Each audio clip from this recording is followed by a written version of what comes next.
కాశ్మీర్ ఎన్నికల సందర్భంగా ఎన్నికల ప్రచారం ఏదైతే ఉందో అది భారతీయ జనతా పార్టీ కాంగ్రెస్ పార్టీ మధ్య రచ్చ లేపుతూ ఉంది. ఖర్గే చావుకి అలాగే మోదీ ప్రధాని పదవికి ముడిపెడుతూ అక్కడ ఎన్నికల ప్రచారం జరుగుతున్నటువంటి నేపథ్యంలో అసలు ఆ ఎన్నికల పంతాన్ని ఎంచుకోవడానికి కారణం ఏంటనేది మనం విశ్లేషణ చేసుకునేటువంటి ప్రయత్నం అయితే చేద్దాం. ప్రస్తుతం మనతో పాటు ఉన్నారు ప్రముఖ రాజకీయ విశ్లేషకులు, ప్రముఖ సీనియర్ జర్నలిస్ట్ సిఎస్ రావు గారు. సార్తో మాట్లాడదాం. సార్ నమస్తే. సార్ నమస్తే. కాశ్మీర్లో ఎన్నికలు జరుగుతున్నాయి, ఈ ఎన్నికలు జరగబోతున్నాయి. ఈ నేపథ్యంలోనే అక్కడ ఎన్నికల ప్రచారం చూసుకున్నట్లయితే కాంగ్రెస్ పార్టీకి అలాగే భారతీయ జనతా పార్టీ నాయకుల మధ్య రచ్చ లేపుతూ ఉంది. ఖర్గే చావుకి అలాగే మోదీ ప్రధాని పదవికి ముడిపెడుతూ అక్కడ రాజకీయాలు నడుస్తూ ఉన్నాయి. ఏంటి సార్ ఆ పంతాన్ని ఎంచుకోవడానికి కారణం ఏంటి? అసలు కాశ్మీర్లో ఏం జరుగుతుంది, ఏం జరగబోతుంది అంటే ఏం చెప్తారు? ఇప్పుడు కాశ్మీర్లో ఉండేటువంటి ఎన్నికలు తుది జరిగాయి. ఆల్రెడీ 3వ విడత పోలింగ్ జరుగుతుంది.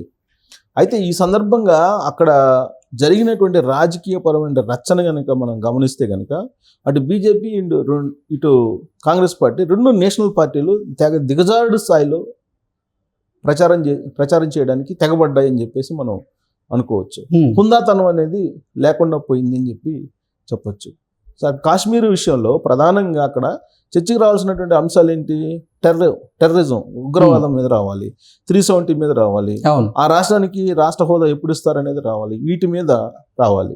వీటి మీద చర్చ కన్నా కూడా కాంగ్రెస్ పార్టీ పాకిస్తాన్ వాళ్ళకి సపోర్ట్ చేస్తుంది, చైనాకి సపోర్ట్ చేస్తుంది, అమెరికాకి వెళ్ళి రాహుల్ గాంధీ భారతదేశాన్ని కించపరుస్తున్నాడు, ఇలాంటి అంశాలని బీజేపీ తీసుకుంది.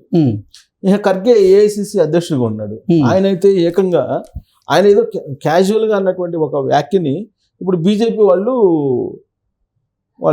వాళ్ళు దాన్ని ఇంకొక కోణం నుంచి చూస్తున్నారు. ఏంటి ఆ కోణం సార్? ఆ కోణం ఏంటంటే, నేను చచ్చే లోపల ఎట్టి పరిస్థితుల్లో నరేంద్ర మోడీని అసలు ప్రధానమంత్రి లేకుండా చూస్తాను అని చెప్పి, నా చావు కంటే ముందే ప్రధానమంత్రి నరేంద్ర మోడీ ప్రధానమంత్రిని పదవి నుంచి వైదొలుగుతాడు అన్నట్టుగా మాట్లాడాడు. ఆయన మాట్లాడితే దాని మీద అమిత్ షా రియాక్ట్ అయ్యి మీ ఆరోగ్యం బాగుండాలి, మీరు సంపూర్ణమైనటువంటి ఆరోగ్యంతో ఉండాలి. నరేంద్ర మోడీ ప్రధానమంత్రిగా ఇంకొక 125 ఏళ్ళు ఉంటాడు, ఇంకొక 125 ఏళ్ళ పాటు నువ్వు బతకాలి, 125 ఏళ్ళు బతకాలి నువ్వు.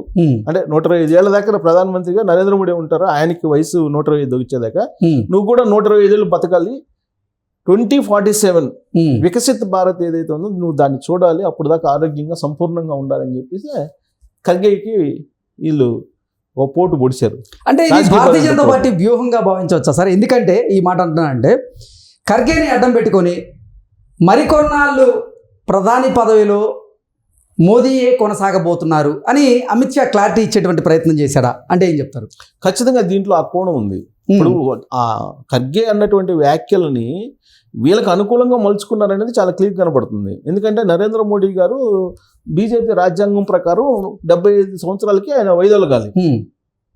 ఆ రాజ్యాంగాన్ని సవరించుకుంటారా లేదంటే దాన్ని అమలు చేస్తారనేది చర్చ జరుగుతుంది. ఇప్పుడు ఆ రాజ్యాంగాన్ని అమలు చేస్తారా లేదనేది మనకి నెక్స్ట్ ఇయర్ ఈ పాటికి క్లారిటీ వస్తుంది. దాని మీద ఇప్పటి నుంచి చర్చ జరుగుతుంది. అంటే భారతీయ జనతా పార్టీ సిద్ధాంతాలను అయితే ఖచ్చితంగా మార్చి తీరాల్సిందేనా మోదీ ప్రధానిగా కొనసాగాలి అంటే ఏం చెప్తారు? ఇప్పుడు అమిత్ షా గారు చెప్పిన దాని ప్రకారం కాశ్మీర్ ఎన్నికల ప్రచారం సందర్భంగా బీజేపీ రాజ్యాంగాన్ని ఖచ్చితంగా మారుస్తామని చెప్పినట్టు ఆయన 125 సంవత్సరాల పాటు నరేంద్ర మోడీనే ప్రధానమంత్రిగా ఉంటారని చెప్పారు కదా. ఆయనకి 125 సంవత్సరాలు వచ్చేదాకా అప్పటిదాకా ఖర్గే కూడా బతకాలి, ఖర్గే కూడా చూడాలి అని చెబుతున్నాడు కదా ఆయన. ఇప్పుడు ఖర్గే ఆయన మామూలుగా మాట్లాడేటప్పుడు నేను చచ్చే లోపల నరేంద్ర మోడీ గారిని ప్రధానమంత్రి నుంచి దించలా నేను అని చెప్పి ఆయన ఏదో క్యాజువల్గా అన్నారు. ఆయన ఆరోగ్యం బాగలేక ఇలా అన్నాడు అనేది వీళ్ళు ఫస్ట్లో ప్రచారం చేశారు. కానీ నీ ఆరోగ్యం బాగుండాలి అంటే ఖర్గే ఆరోగ్యంతో వీళ్ళు ఏదో లింక్ పెట్టారనేది కాంగ్రెస్ వాళ్ళు చెబుతున్నారు. సో నరేంద్ర మోడీ బతికే ఉంటారు, నువ్వు కూడా అప్పుడు నరేంద్ర మోడీ ప్రధానమంత్రిగా ఉంటారు, అప్పుడు దాకా నువ్వు బతికే ఉండాలి అనేది వీళ్ళ ప్రచారం, బీజేపీ వాళ్ళది.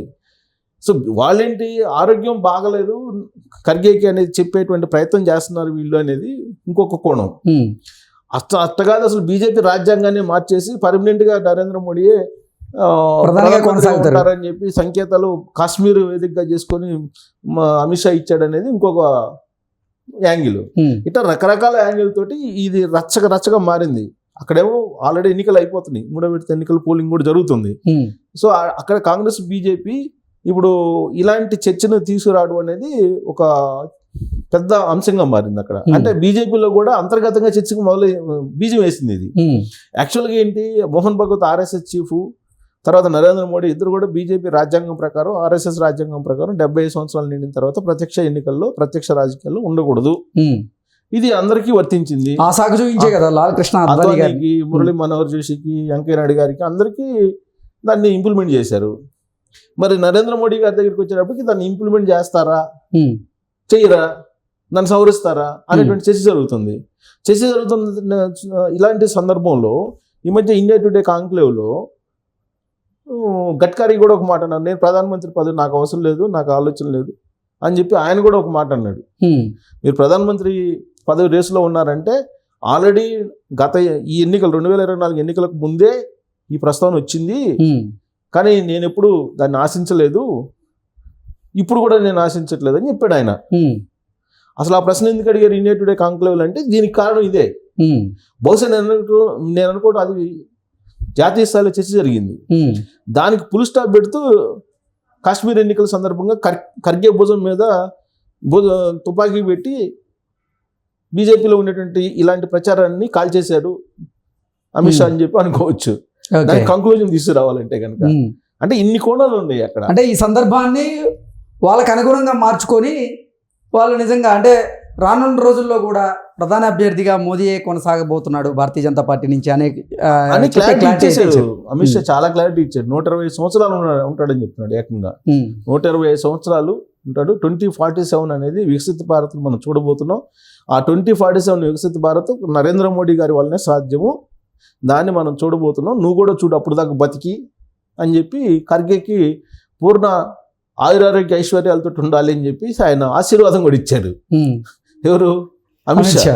సో అప్పటిదాకా నువ్వు కూడా బతుకు, నువ్వు కూడా ఉండు, నువ్వు కూడా చూడు వికసిత భారత్, అప్పటిదాకా నరేంద్ర మోడీయే ప్రధానమంత్రిగా ఉంటారని చెప్పారు. అంటే గడ్కరీ చేసినటువంటి వ్యాఖ్యలు నేషనల్ మీడియాలో బాగా ఫోకస్ అయినాయి. తర్వాత ఆర్ఎస్ఎస్ నాగ్పూర్ కేంద్రం నుంచి రకరకాలుగా రాజకీయాలు నడుస్తున్నాయి అంతర్గతంగా. ప్రధానమంత్రి పదవి మీద యోగి అంటారు, గడ్కరీ అంటారు, ఇట్లా రకరకాలుగా. ఇలాంటి పరిస్థితుల్లో ఈయన ఒక క్లారిటీ ఇచ్చే ప్రయత్నంలో ఈ అంశాన్ని అనుకూలంగా మార్చుకున్నారు అమిత్ షా గారు అని చెప్పి మనం అనుకోవచ్చు. Okay sir, thank you so much. Thank you.